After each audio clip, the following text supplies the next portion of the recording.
Several months ago, Charles asked me to speak to you guys here today about my tribute video, a clip of which you see playing up here right now.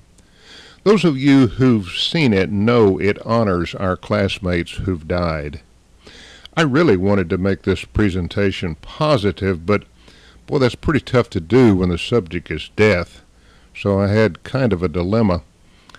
I knew I could mention a couple of positive things about it, like what gave me the idea for the video and the fact that it has been viewed almost 500 times on YouTube. And those are all well and good, but I still wanted to be more positive than that. After a lot of thought, I decided to add a subject, one that I found to be very positive, even extraordinary. Believe it or not, that subject is our generation. I've always been very proud of the fact that you and I are the children of the so-called greatest generation. And because of World War II, our parents certainly do deserve that title. But what about our generation, I ask myself? Do we deserve a title?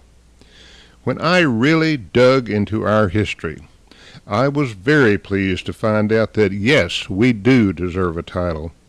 I discovered some very interesting things about it, things that are uniquely different than most other generations, even including our parents. Sure, we all grew up during interesting times and all share a heritage from those experiences, but I was thrilled to find out that ours was different in ways that just begged to be documented in our generation entitled. So, this presentation is not only going to honor our departed, but also celebrate our lives. Now, let's delve into our very interesting history. As we do, I think you're going to agree with me that all of us are pretty doggone lucky, really. Very lucky to have been born when we were, and yeah, lucky to have been raised in West Texas, too. But boy, it sure didn't seem like we were going to be lucky in the beginning, though. We were born in a dust bowl with a world war looming just ahead. How lucky can that be?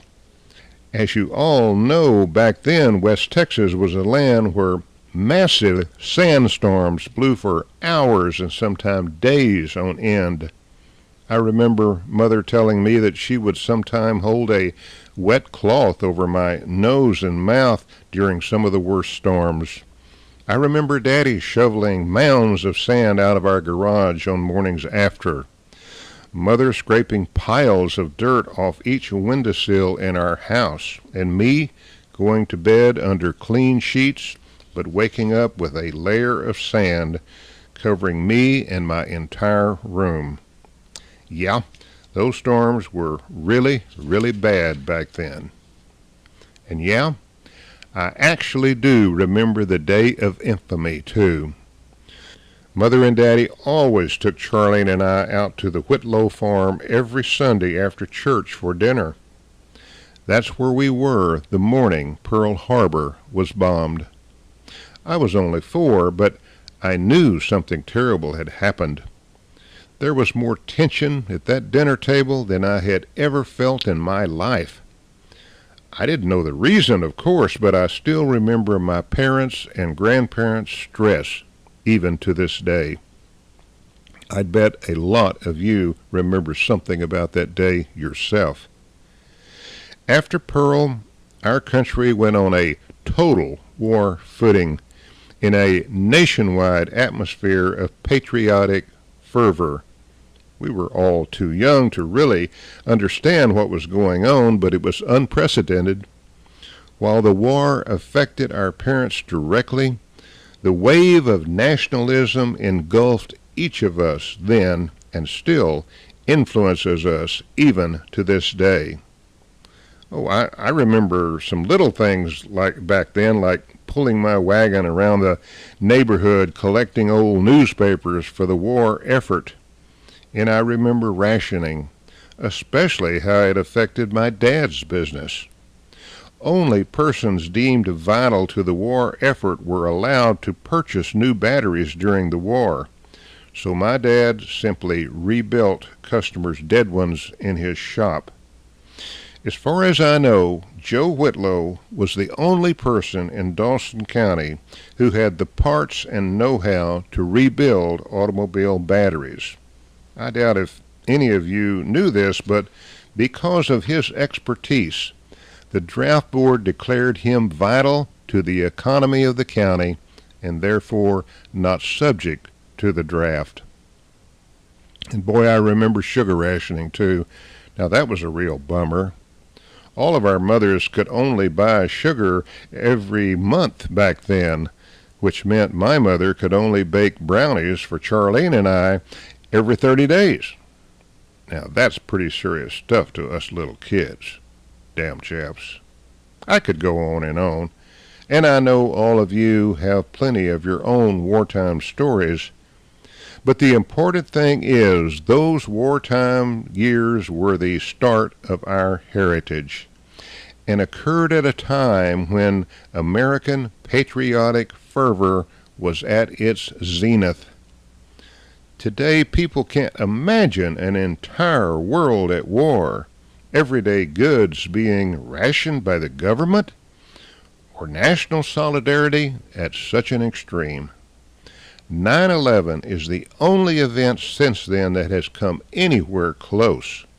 But you and I lived during the main event, World War II, and most importantly, at an age when our basic personalities were being formed. Just like the Great Depression made most of our parents ultra-conservative, World War II left an indelible mark on you and I. With the national mood the way it was back then, it's no wonder that our generation still to this day seems to treasure our American way of life just a bit more than later generations. And unlike some people in later ones, the majority of us still snap to attention, cover our hearts with pride, get tears in our eyes and a lump in our throat every time our flag passes in review.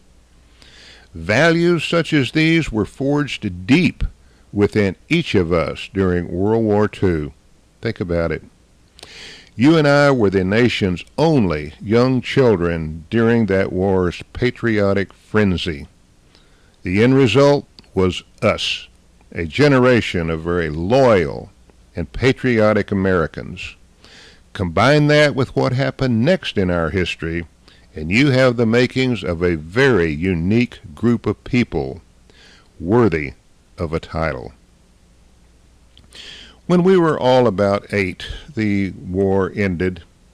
With it came the next major influence on us, a time of great prosperity. The late 40s and early 50s were without a doubt a grand time to be Americans. Jobs were plentiful.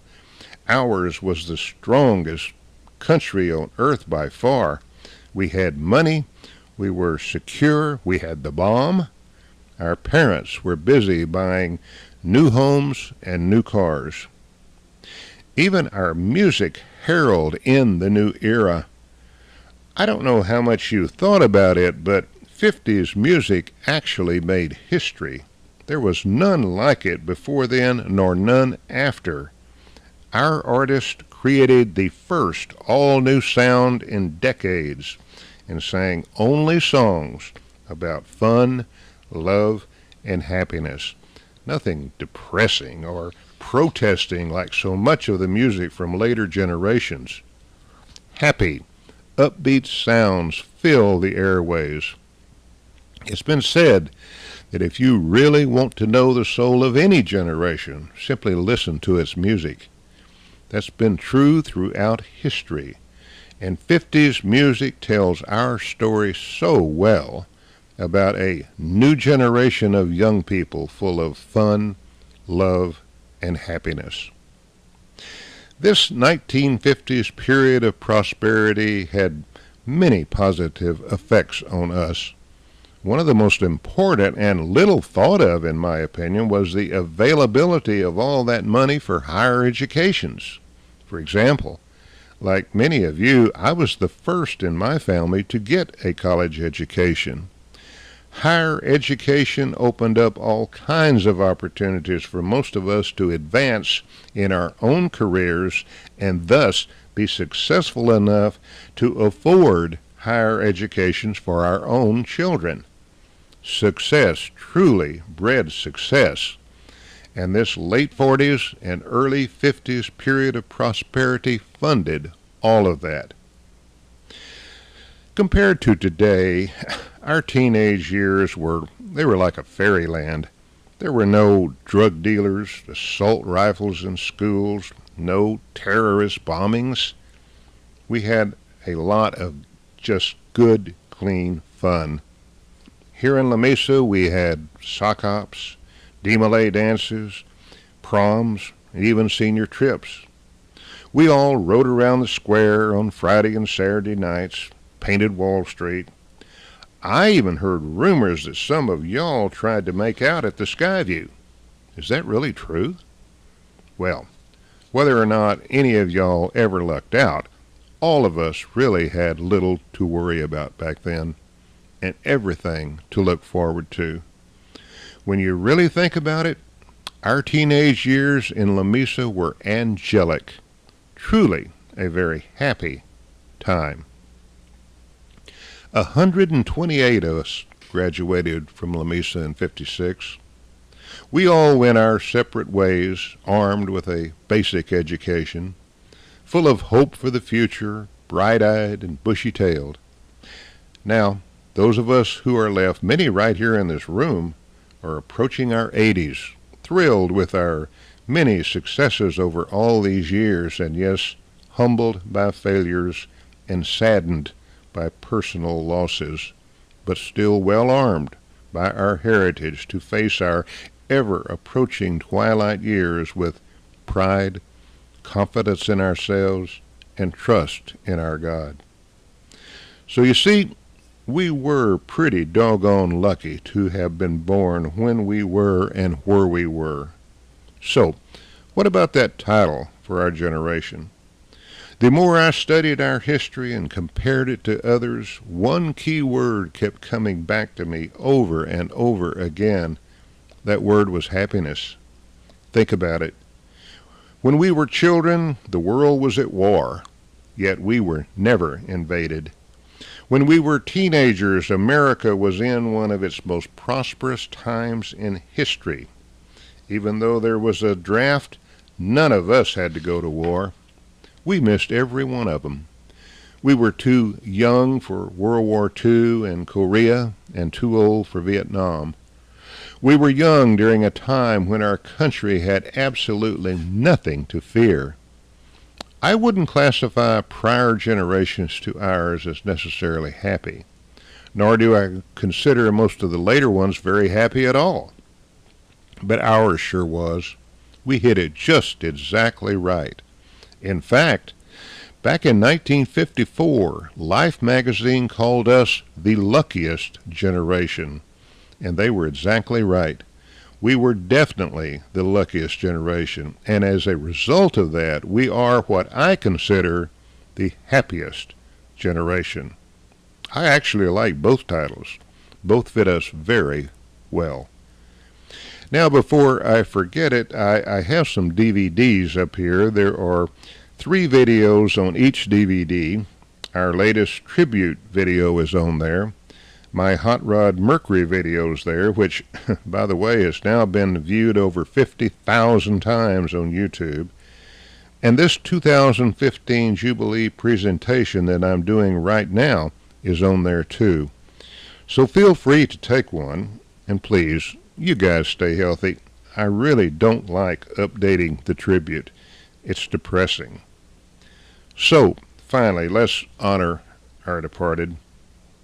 I got the idea for the tribute video from a line in a haunting song by Lindsey Buckingham called End of Time. Some of you might recognize him. He's the lead guitar player for Fleetwood Mac. In my opinion, Lindsey's most powerful line in End of Time is, "Keep me in your heart, even though I may be dead and cold." When I heard that line, I knew it would be the theme for our tribute. I couldn't play End of Time on YouTube because it's copyrighted, so I had to choose another song for that public version, but I can sure play it for you right now because this is a private get-together. So, this is how I'm going to end this presentation. I'm going to play End of Time and show the pictures of our departed. By doing this, it's like we're inviting each of them to join each of us here right now in this room to experience the 2015 Jubilee with us, through us. Now, to me that's powerful. I know of absolutely no better way to honor them, nor a more appropriate time in which to do it. So, right now, let's keep them in our hearts by welcoming back our classmates.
Thanks for the invite, Charles. Love you guys. Y'all all keep in touch. Take care, and thank you.